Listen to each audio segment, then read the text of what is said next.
Are you sure this is right for a suction dampener? Of course I'm sure. We always do it this way. Okay.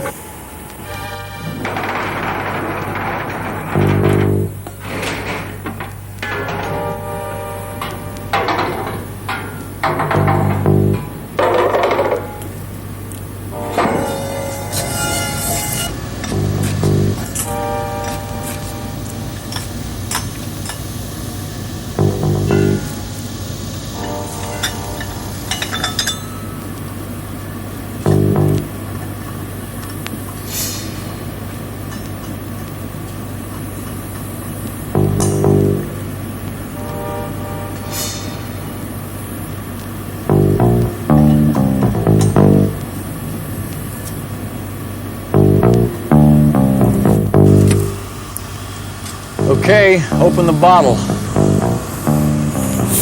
Uh-oh. Got a leaky regulator here. Just take it off. We don't need it anyway. I'm not too sure about that idea. Hey, don't worry about it. I told you that we do it this way all the time. Yeah, sure.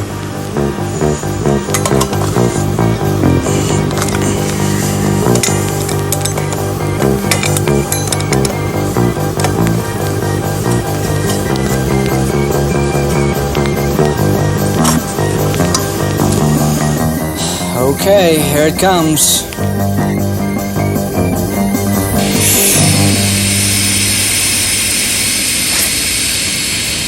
Damn. Got another leak. What? Well, I'll just have to tighten this damn thing down. Are you crazy? A bizarre situation. A series of terrible mistakes. Mistakes no one would ever make? Unfortunately, someone else did. The results were fatal. Mistake 1. A floorman took a bottle of high-pressure nitrogen and attempted to charge a low-pressure suction dampener with it. When he opened the bottle, the pressure regulator leaked. Mistake 2. He took the regulator off and pumped over 2,000 psi of high-pressure gas into a 15 psi dampener. The dampener cover started to leak. Then he committed the third fatal mistake. He tried to tighten the cover bolts down. This is a low-pressure vessel. We can't stress that enough. Don't put unregulated nitrogen or any other high-pressure gas into a suction line dampener. As we'll tell you again later, use air from an ordinary bicycle tire pump. Now, there are some suction line dampeners that use nitrogen. Joy, Hydral, and Oilwell. None of these brands are on Sedco rigs. Our rigs exclusively use low-pressure, air-pressurized suction line dampeners manufactured by National Supply or Continental EMSCO. The purpose of this program is to show you the safe and proper procedures to operate, clean, and maintain these two brands of suction dampeners. And we'll remind you again later to pressurize these devices with low-pressure air only. These units are basically maintenance-free. You should perform this operation only if the dampener requires service. Check the pre-charge whenever the pump is shut down. If it's below the proper level, 10 psi for the Continental or 15 psi for the National, you have a leak and you're ready to go with procedures in this tape. Also, on the National unit, the sight glasses provide a telltale sign. How do you know? If they're muddy and you can't see the bladder, you've got trouble. The sight glasses are a window to the space above the bladder. Air is the only thing that should be above the bladder. Air you pressurize the unit with. If you see mud, the bladder has burst or is leaking badly. It's time to go to work. On Sedco rigs, suction dampeners absorb surges in the mud pump suction lines, surges caused by fast-cranking triplex pump pistons. The pistons are constantly starting and stopping the mud fluid. At the other end of the suction line, the charging pump is sending a smooth flow of fluid. When the smooth flow meets the surging flow, the impact is absorbed by the dampener. So, obviously, its care and maintenance are crucial. Now, if you're used to working with duplex pumps, this piece of equipment may not be familiar to you. That's because duplex pumps don't require a suction dampener. These old pumps have a very slow stroke, and the surging they cause in the suction lines is not strong enough to cause a problem. Now, on to the suction dampeners. First, we'll tear down the National suction dampener. Then we'll inspect it and reassemble. Then we'll do the same with the Continental EMSCO suction desurger. This cross-sectional view of the National unit shows you the parts in the suction dampener. A perforated retainer plate with a gasket on both sides rests on top of the adapter. The retainer keeps an overpressurized diaphragm from entering the suction line and restricting flow. A spacer above the retainer is grooved on the top side. This groove accommodates a rib molded around the outside of the diaphragm. The rib, placed in this groove, positions the curved portion of the diaphragm above the spacer. The whole assembly with cover is held to the adapter by 9/16 by 4-inch cap screws. Later, you'll check the position of the diaphragm with these two sight glasses. The sight glasses give you a look at the space above the diaphragm. Use this check valve to pressurize the diaphragm with air. Look familiar? It should. It's the same needle valve you'll find on any bicycle tire. Before you begin the process of replacing or cleaning a diaphragm, take some important safety precautions. First, at the mud pump control panel, turn the pump selector switch from the operating position to off. Then, engage the lockout. Hold the button in, then put the safety pin in place. You want to ensure that no one will accidentally turn the pump on while you're working on the dampener. Close down the valves on the main suction lines. Gravity won't be able to carry mud already in the lines down to where you're working. Next, make sure the dampener itself is depressurized. Open the valve handle and bleed all the air off at the check valve.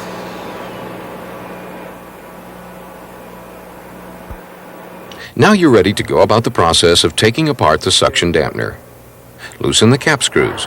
Use a 13/16 socket head. It'll take some time since there are a number of them. Let's look ahead to the point where you're ready to remove the cover.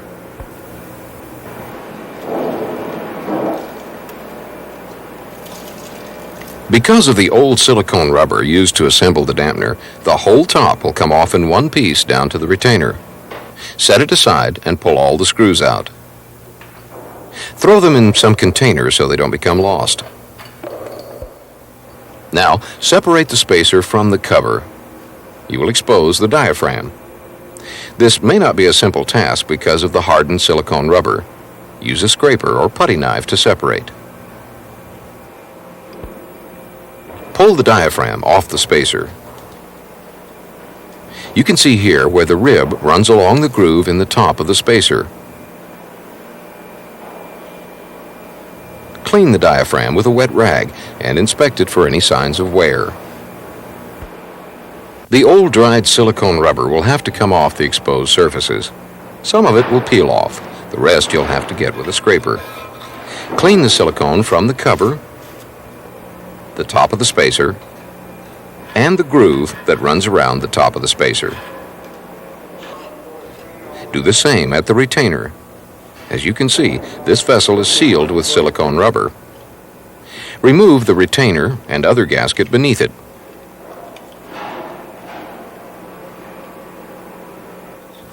Clean off the surface of the adapter, scraping off the old silicone rubber. Wipe it off, making sure it's clean and dry.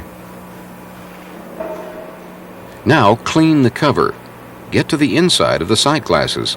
If they're muddy, use a wet rag and get them as clean as possible. Then clean the inside surface of the cover itself with the same wet rag. Find the retainer once more and clean the old silicone rubber off the bottom surface. Of course, there were two gaskets, one on either side of the retainer. Clean those too.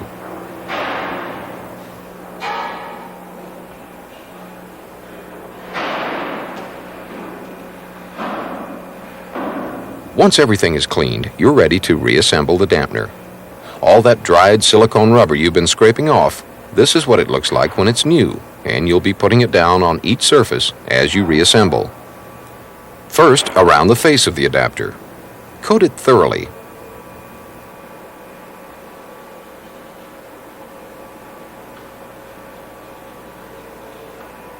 Lay one of the gaskets down and press it firmly into place. Make sure the holes line up. Smooth the silicone down on one side of the retainer. Coat it as thoroughly as you did the adapter.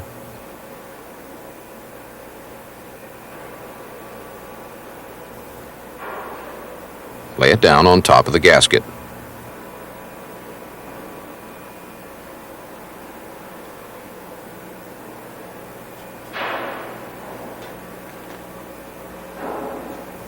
More silicone rubber, this time on the top surface of the retainer.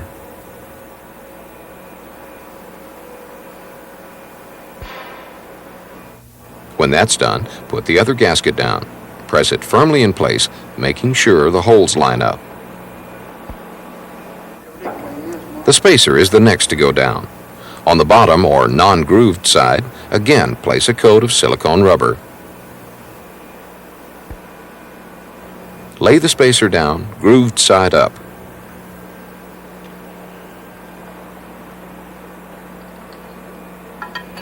Now, hand screw 4 bolts part of the way in to keep the spacer in place. Put a thin bead of silicone rubber in the groove all the way around.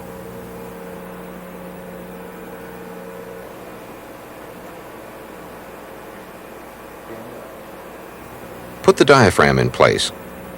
Press the rib firmly into position around the diaphragm.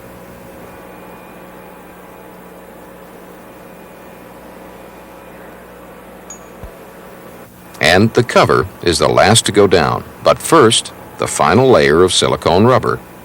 On the bottom surface of the cover, apply this last layer.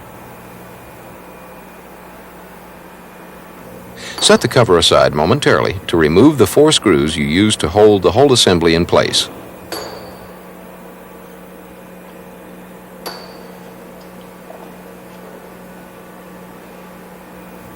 Place the cover down.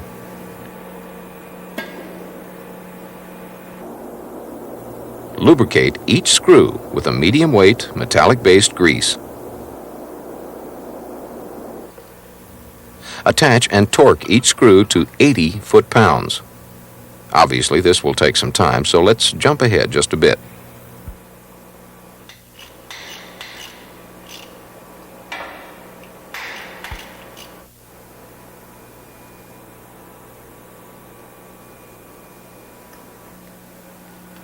After you attach and torque each screw, attach a pressure gauge to the check valve.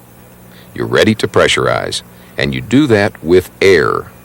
This is a simple, low-pressure, air-pressurized vessel. Do not use high-pressure nitrogen. As you heard in the beginning of this tape, the result could be disastrous. A simple bicycle tire pump will do. Don't even use rig air. That's pressurized to about 120 psi, and damage can occur to the diaphragm at 75 psi. Do a maintenance test. Pressurize the vessel to a maximum of 25 psi. You're going to ensure that the diaphragm and cover are not leaking. Let it stand at 25 psi for a while. After 15 minutes or so, check the gauge. If the pressure dropped, you have a leak. You'll need to disassemble and correct it. If not, bleed the air until the pressure is 15 psi.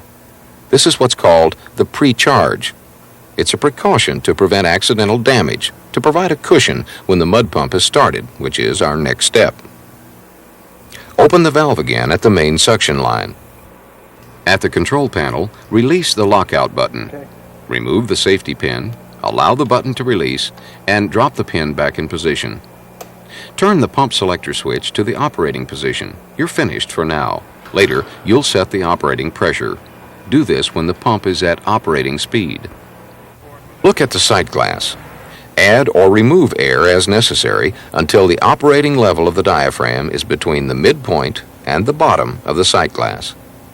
In fact, this is one of your daily operating checks to make sure the dampener is at the proper operating pressure. There's just one other. Keep the sight glasses clear and clean. If there's a lot of painting in the area, coat the sight glasses with petroleum jelly. That way, no paint will adhere to the sight glass surface. Do the same to the data plate. Coat it too with a thin layer of petroleum jelly. And that's it. This is a very simple vessel.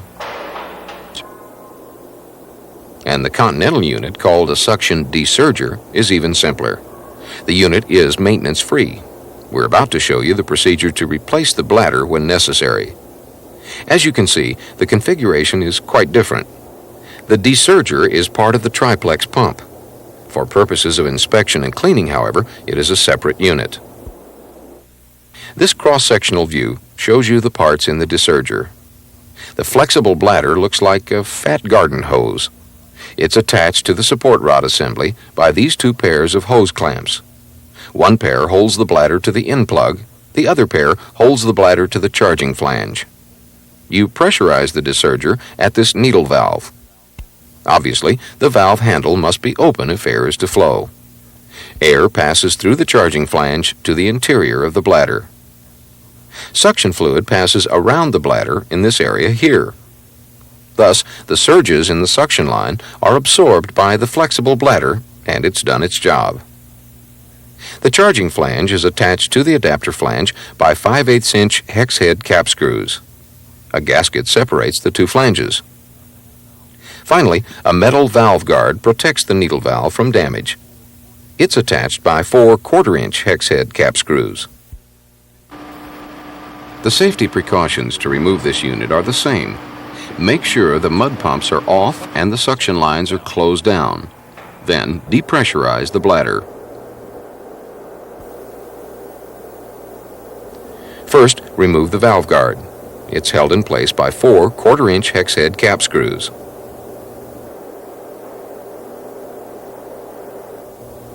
Make sure the valve handle is open. Bleed the air from the unit. Use the back of a regular tire pressure gauge.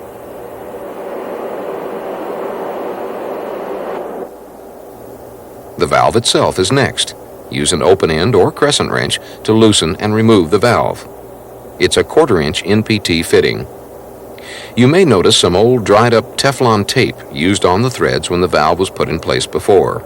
Clean off the valve threads and the threads in the flange. Next, remove the charging flange. The flange bolts are 5/8" hex heads. Keep the loose pieces, bolts, washers, etc., in a container so they don't get lost. A point to remember, always take the top bolt off last. That way your hands will be out of the way should the flange drop when you remove the last bolt. In this case, as you remove the last bolt, you may have to use a wedge or crowbar to break the flange loose. Remove the support rod assembly and bladder and take them to your workplace.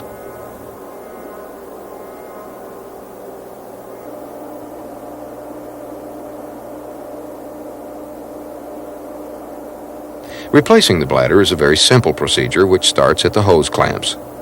Use a flathead screwdriver and loosen the clamps. 2 at the charging flange and 2 at the end plug.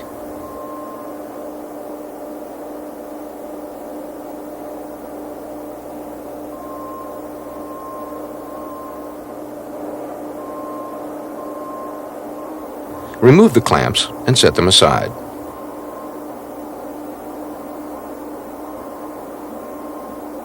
If you find a broken clamp, replace it. Your next task is to remove the bladder, and it may take a lot of work. Use a crowbar or screwdriver if necessary to work it off. Pull the old bladder off and discard it.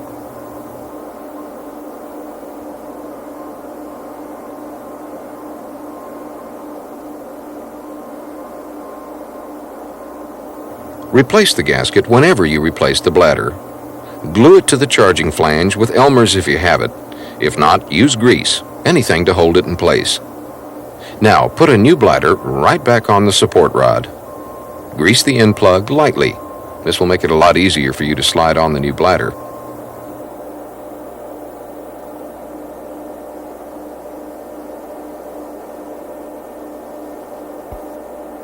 Slide all 4 clamps onto the bladder.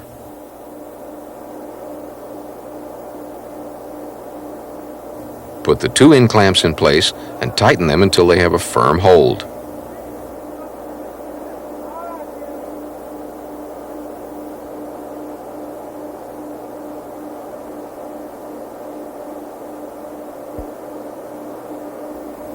Do the same at the flange end. The bladder is in place. Now, take the whole assembly back to the triplex pump. Slide the bladder in and replace the flange bolts. Line the flange bolt holes up so that the valve guard holes, and thus the valve guard, will be in the proper position.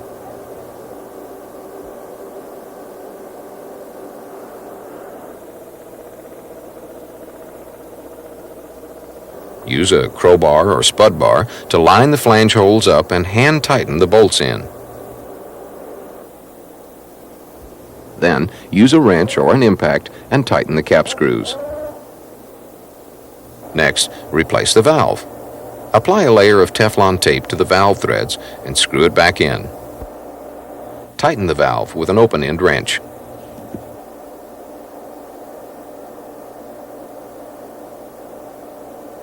Open the valve handle. You're now ready to pressurize. Use an ordinary bicycle tire pump. Don't use anything else. With the design of this unit, it's highly unlikely that the cover would explode and injure somebody, but an explosion of the bladder could damage the triplex pump. Thus, the use of low-pressure air is no less important with the Continental unit. The pre-charge pressure for the Continental desurger is 10 psi. Like the National unit, the pre-charge is designed to prevent accidental damage to the bladder to provide a cushion when the triplex pump is started. When the desurger is pressurized to 10 psi, close the valve handle and replace the valve protector cap. Finally, replace the valve guard. It's very important. This piece does exactly what the name implies. It guards the valve from accidental damage. If the valve guard is not in place and someone or something bumps into the valve, it'll bend or break off. And it's as simple as that. As we said before, the desurger is maintenance-free. The only thing you have to do is check the bladder pressure once in a while. If the pressure has dropped, that's when you need to undertake the procedure we've just described. Once again, these are very simple vessels. Don't treat them as high-pressure vessels like our friend did. Use normal air, not nitrogen, to pressurize a suction dampener.